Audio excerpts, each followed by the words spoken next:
I should not be here right now making this video. I should be in Tokyo after spending 2 weeks photographing the cherry blossoms in Japan. And unfortunately that trip did not go ahead because of the pandemic. But I had such a good trip planned. I had 2 nights in Fukuoka, 2 nights in Nagasaki, 2 nights in Kagoshima, and then I had, 4, maybe 5 nights between Kyoto and Hiroshima, and then 2 to 3 nights planned out in Tokyo.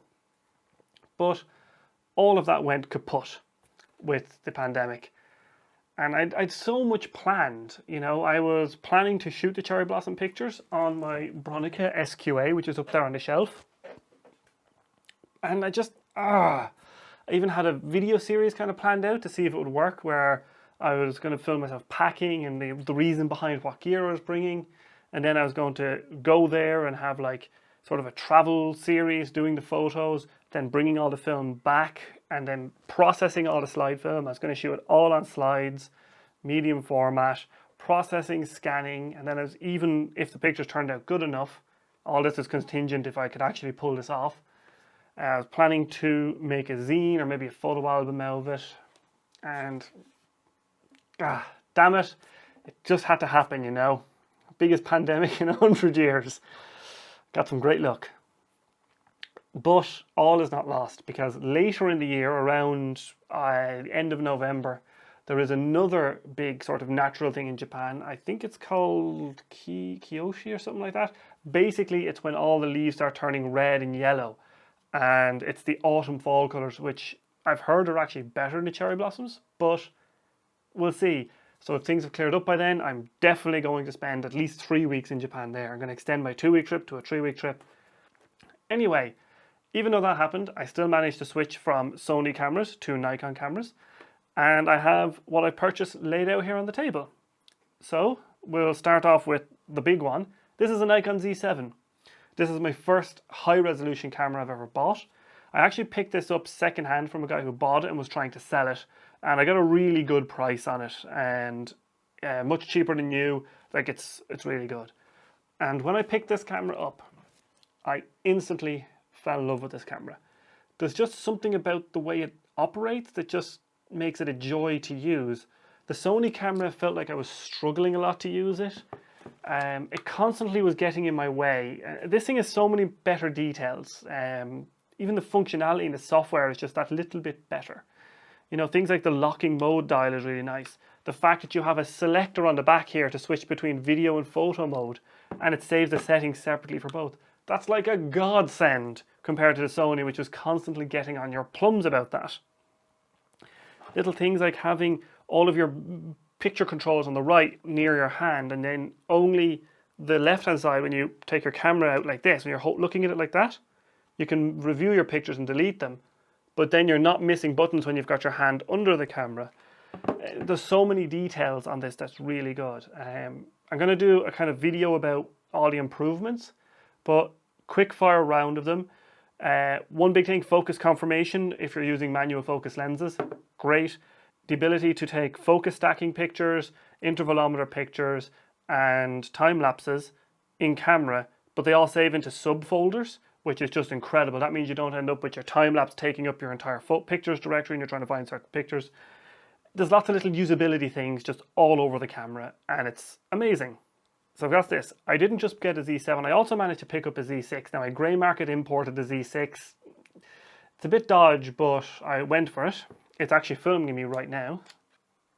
So that's the Z6 filming me, and on the front of it I have an 18 to 35 f3.5 to 4.5 G lens, which is a really nice lens, by the way. I found it to be really, really good. I'll get back to that lens in a second. The film camera I picked up is a Nikon F100, which is from the late 90s. It's a really nice film camera. It's basically a mini F5, and it's really, really good.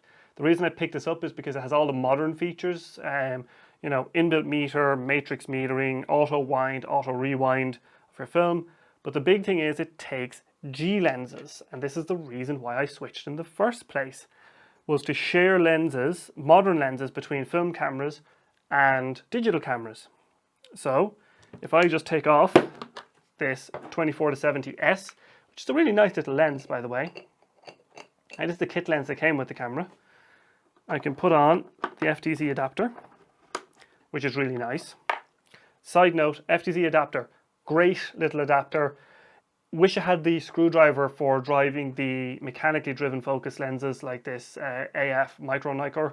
Really wish I had that. If Nikon comes out with an AF or an FTZ-D adapter or some sort of adapter with that focus motor, I will walk straight into my camera store with this adapter to trade in. Like, I'm just going to do that immediately. Nikon, make it happen, it'd be amazing. Let's now take the lens off the film camera and put it onto my digital camera. And now I can have modern glass on my film camera, which is just amazing to me. Because before I only had the Canon FD glass, which was, the glass was actually pretty good. Some of those lenses are pretty top. That 400 f4L, really, really nice. Sorry, 300 f4L was really, really nice. The 13528 was, that thing was like a razor sharp lens. It was amazing. But now I can share my lenses much easier between the systems.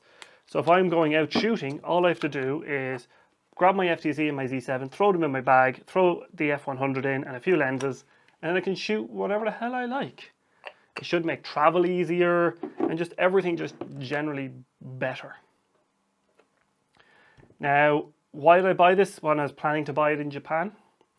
Well, about 2 weeks before I was going, things were getting very hairy with the whole situation. And then a week before I had planned to go, which is now 3 weeks ago, Japan came out and basically said that they were not allowing any Europeans in for the foreseeable future while the situation is being resolved. So I went on eBay that night and ordered an F100. Now I ordered the Mint Plus Plus. I didn't go for the 3 Plus or the 4 Plus models. I went for the 2 Plus.